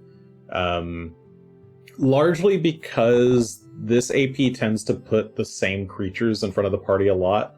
Like, you're fighting stone giants as early as book 3, and you're still fighting stone giants when you get to Xin-Shalast in book 6. And there's things you can do to try and smooth that a little bit better, like upgrading the giants to just be stronger, or converting the giants into troops, which is what I think I tend to do by that point. But yeah, I think that's a good baseline. once you get into it, you'll start to feel early on. I think you want to trend at the low levels. I think you want to trend lower, towards the sort of moderate low trivial. And as you get further, you want to kind of add more and more severe and extreme, especially once the party. I like to give the party a lot more gold so that they can handle the severe and extreme stuff. Even if they get dumpstered by something, then they can have the money to do a resurrection. I guess I play fast and loose with it. Loose, not loosed. Loose with it. What does it look like? Joey Suck says. I hope that answered the question, Herp with Derpies. My range is very vague, but I think that's a good starting point. Joey Sucks asks, what does it look like for the party to get to Jorgenfist through something other than the caves? Oh boy, what did my group do the first time? I don't know if Capt remembers in chat. I believe there's a lot of different alternative ways to get in. You can try to fly in. It does attract a lot of attention. I feel like the halfling in the group had the Cloak of the Bat and used it under cover of darkness to fly into the central area, but you're not able to do much by yourself. It's hard to get the entire party inside via flight, unless you're like a wizard and you've now prepped an entire set of fly spells. You need to get close enough that you can fly in one round or 2 rounds. And you need to probably wait for darkness so that you can actually get through unseen. If you go in through the top, then you're likely to end up in the Black Tower first before going down into the pit below. If you take the secret tunnels, you're obviously going to come in inside somewhere or underground somewhere. You can have if you want to start the party up top, you can have the tunnel exit into one of the buildings on the top level, like in a basement floor that you just insert. But yeah, otherwise you'll come in through the caves and do that way. There is the opportunity to, I believe the book has an option for just walking your way through. You can try the front door approach if you've either got some giants with you or you've got particularly good bardic skills that can, sorry, what's the actual term for people who control your mind? Mentalists? I don't know. My mind is turning off for some reason. If you have a good persuasive person in your party, you might be able to get in through the front door somehow. You could also try to pit the giants against each other.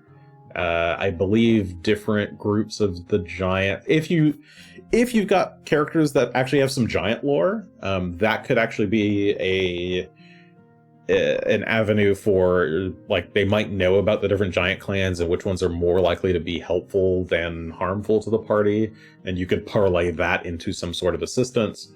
Not every giant clan wants to be there, even. They're just some of them are being forced to be there, basically. Others, like Kona, are just kind of respecting tradition and might be conveniently okay with you coming in and killing their leader. I think there's opportunity for entrances that way. And then another option is having if you take up Longtooth's offer, which neither of my groups did, you could get in via Longtooth somehow. Either him dropping you off inside or him causing a big ass distraction. There's options for it.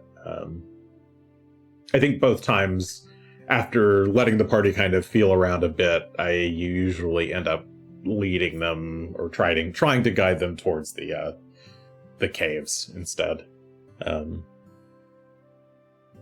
Because my logistics brain says that it's the easier way.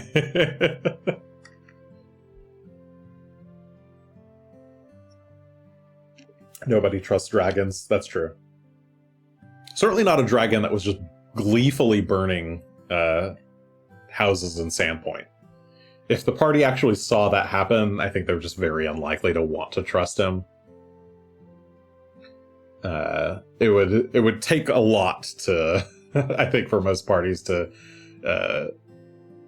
agree with Longtooth. Can you blame Longtooth for wanting to be easy EXP?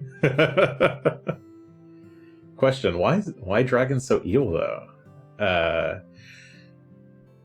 Why dragons so evil though? This AP only has evil dragons. I don't think there's any good dragons in this book.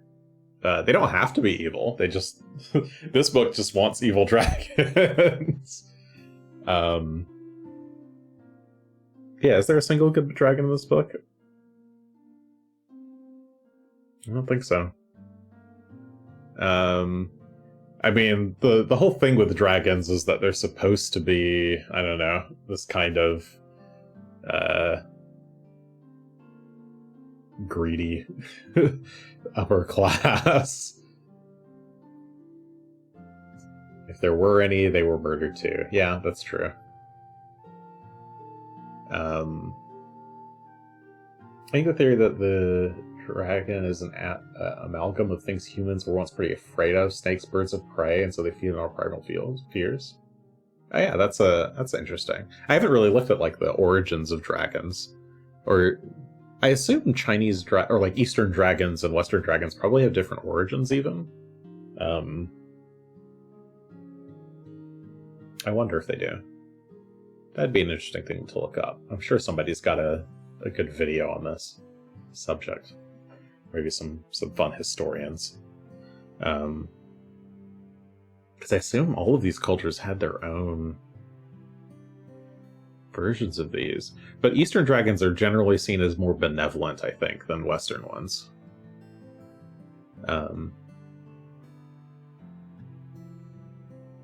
But both very powerful and scary. I don't know of any good dragons in APs, but I'm sure they exist. Though I suppose as soon as the remaster comes out, all of the chromatic versus metallic dragon stuff is going to go away. So I'm not sure what they intend to do there. Alignment's gone too, so dragons don't have to be evil anymore, guys. Pack it up. You can have a red-colored dragon who is now good. If good dragons exist, be sure to tell Asher. True. Oh, I guess that's a spoiler for, should I spoil that? Or should I wait for the last book? We're talking about, if you've not seen our actual run through the adventure, there is one good dragon at the end that our party encountered. I'll talk more about that when we get to our book 6 summary. But she's fun. I like her. I guess the spoiler is that this character only sort of exists in the AP. I changed her. You might be able to guess how. But I like what I came up with. I think that's fun. Yeah, any other questions or comments? Actually, I haven't had to change much. I think this this part of the book I didn't really change that much on. Yeah, I feel like this was mostly pretty straightforward. I mean, aside from the Sandpoint raid is like the big fun set piece that you can set up according to your GM whims. And then the rest of Jorgenfist is, just mostly kind of as is. I guess the next book is probably going to be like that too. It's really just fairly straightforward. Came in late. Did you cover the native Shawanti? Were they original? Oh, yes, I did cover the native Shawanti. They were original. Tosca asks. Where did they go? I did have a little bit on them here. The native Shawanti aren't really present in the story. I inserted them because I think they're neat. I just think they're neat. Yeah, I recommend adding them. If I was going to go back and do the adventure again, I think what I would also include is more of the native Varisians. The Varisians are supposed to be kind of like Armenian, Romani sort of people. And I think there's some good stuff you could do in book 1 and 2 relating to Aisha, who's Aldern's murdered wife, that you could involve the Varisians in that. Also, Sheriff Hemlock is a native Varisian. And there's a whole thing. Hemlock's got this entire backstory about he's like changed his name. He's got like a brother in town who is like a proud Varisian, who runs like an inn in town, but his inn kind of sucks, and Hemlock tries to send the party to his inn, but Ameko's inn is just better, so the party ends up going there. Hemlock also like changed his name when he became a guard because he thought his like native Varisian name was like too scary for people, or like people wouldn't understand it or like would look down on him. So he tries to just pass as a non-native Varisian, and yeah, he's got some interesting lore going on back there. That would be cool to explore more, but I just never really found a good spot for it. I need more characters who want to make out with Sheriff Hemlock so that I can insert the Hemlock lore.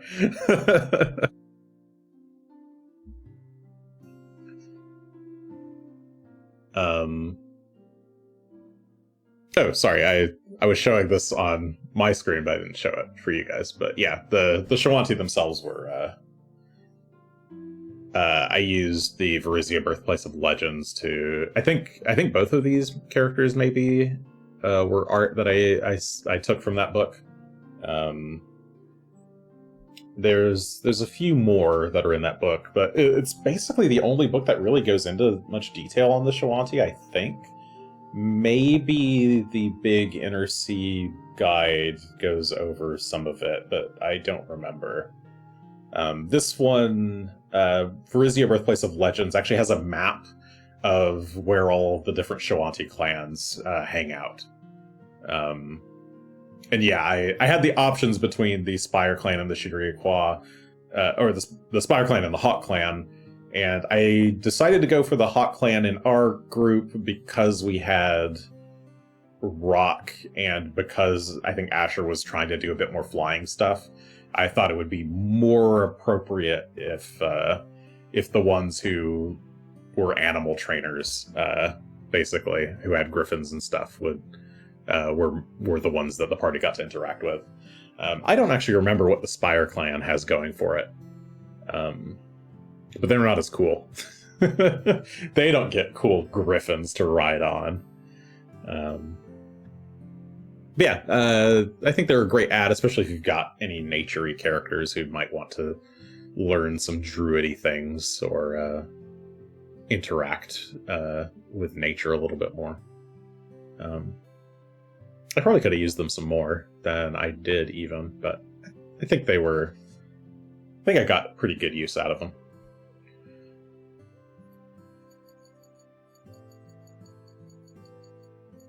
All right. Well, with that, I think I'm going to go sate my appetite for blood and call it there. So thank you, everybody on YouTube who's watching this. Hope you're getting some use out of these tips. I just like talking about this silly adventure path. I probably say this every week, but thanks for listening. And yeah, I'll be back next week with the next part of the adventure. So goodbye. Bye.